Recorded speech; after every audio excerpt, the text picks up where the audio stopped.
Kirk says, why does V'ger travel to the third planet in the solar system directly at Earth, is what he's saying. And Elias says, to find the Creator. What does V'ger want with the Creator? To join him.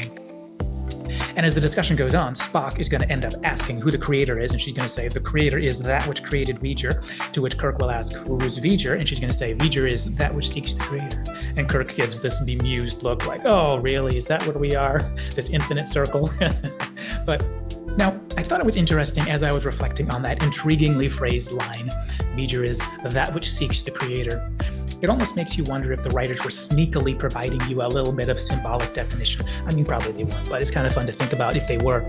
As if the literary symbolic meaning of V'ger is, what does V'ger represent, or what is the V'ger concept fundamentally about? V'ger equals that which seeks the Creator, which analogically would be humanity, or specifically the religious and spiritual strain within humanity. Or at least that's one way to interpret it. You can take it to another level and things get even more interesting. Because if you remember, the whole story is about these themes of desires and felt needs and the human condition. For Kirk, his desires became an obsession. We have some concern that the same could be happening for Spock with his obsession about the call to him from space coming from V'ger. So naturally, we could suggest V'ger as well has a frighteningly intense interest in its search. And a lot of people are getting hurt because of that, or to be more precise, getting killed along the way. So perhaps you could say symbolically, it's not too much of a stretch to suggest that perhaps V'ger equals the religious extremist. V'ger is that which seeks the Creator. And even though that's normal and that's human, it's also harmful and dangerous. Keep in mind that even though the particular anti-religious trend started by people like Richard Dawkins, even though that had very much not begun way back here, but back in the day, Roddenberry and others like him definitely had a perspective on religion that was pretty close to that, almost like it was Dawkins light, like it was the precursor. Almost like early Star Trek represents a mini New Atheism 40 years before New Atheism was going to emerge in the mid-2000s. So anyway, I guess we could say V'ger represents that which seeks the Creator, even though probably the writers didn't mean us to take that line quite literally like that. But anyway, V'ger will stop at nothing to find what it seeks or to find spiritual fulfillment. Just like Kirk would step on anyone and anything to get his deepest desires fulfilled, just like they were concerned Spock might step over appropriate boundaries and do frightening things to fulfill his deepest desires and follow that call from space. In the same way, I think V'ger has been stepping on others and causing unthinkable harm in order to fulfill V'ger's deepest desire and longing, which is to find and know God. So V'ger's quest can be thought of as the religious/spiritual obsession to parallel Kirk's personal obsession, and also to parallel Spock's fixation on the spiritual summons that has been calling to him from space. The film seems to be not just about desire, but specifically obsessive desire or obsession. And with its central coming into focus sub-theme that's going to come up pretty quickly here is going to be religious desire or religious interest or obsession, which the film doesn't portray as being entirely or exclusively harmful. In the end, despite being, I think, they're portraying it as being incorrect and based on faulty information. But most importantly, I think this religious impulse, just like with Kirk's obsessive interest in the Enterprise, I think this is portrayed as something that can have a very toxic and blinding and destructive or harmful aspect to it.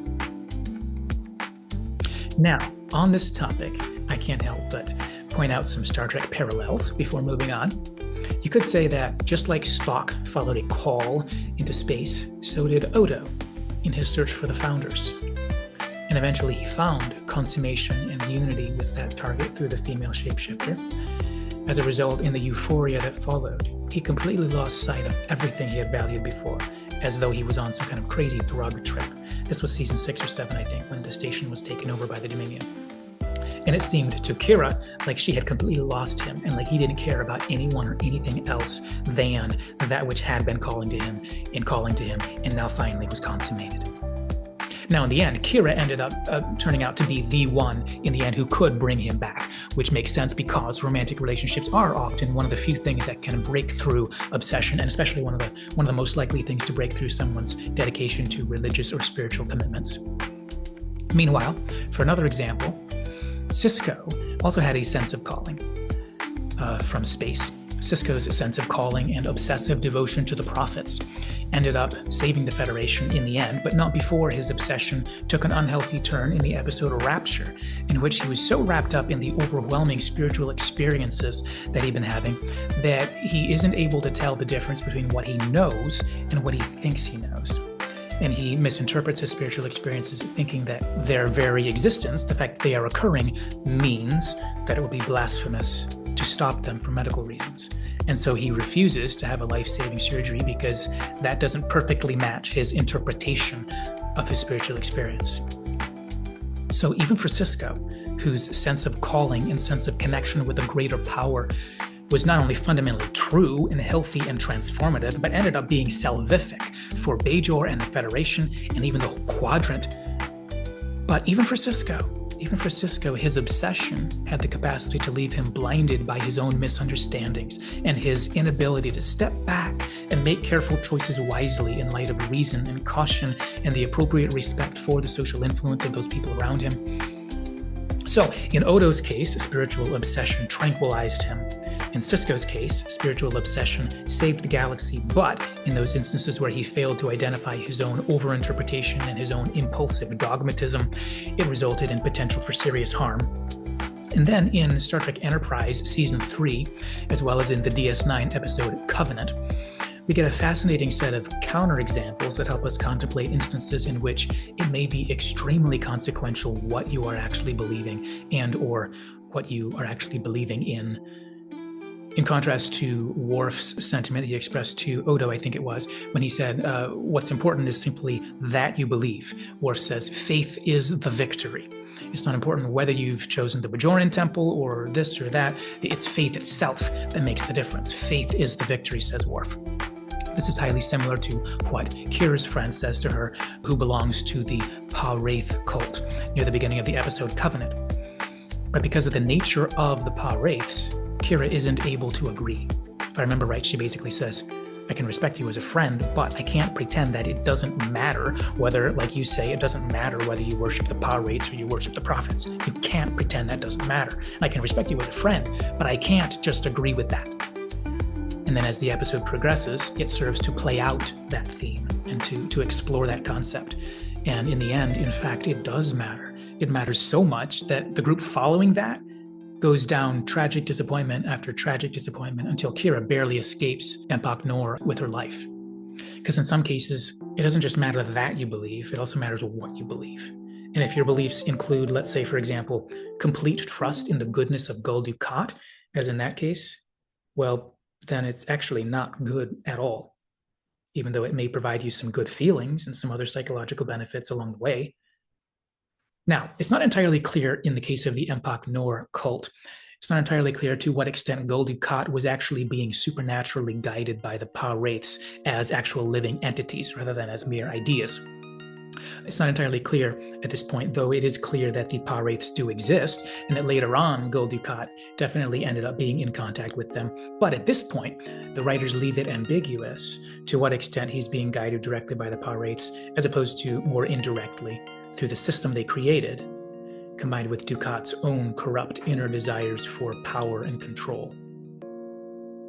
Now, when we get to Enterprise Season 3, these aliens you meet early on, who look a little bit like Bajorans, these aliens you meet early on who are part of the cult, are not, it seems, in contact with the allegedly divine sphere builders. I'm talking about the episode Chosen Realm.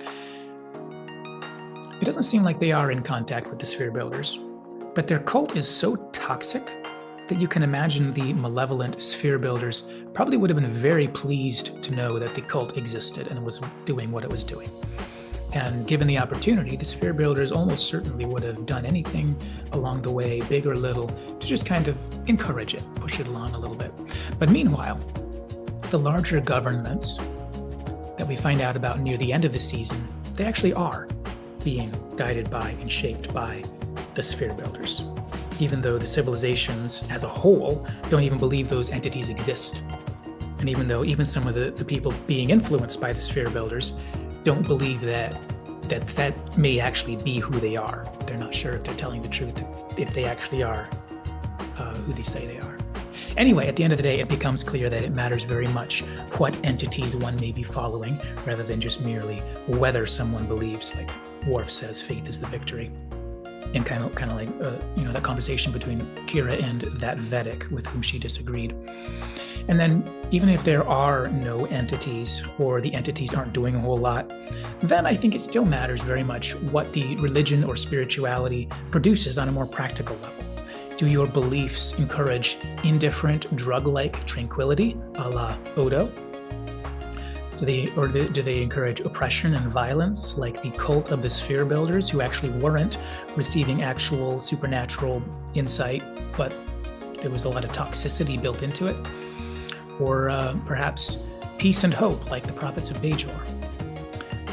And then if you're going to choose your beliefs and align your values around those beliefs rather than the other way around, then you're also going to want to be thinking beforehand about what kind of basis somebody could have to choose one faith over another one.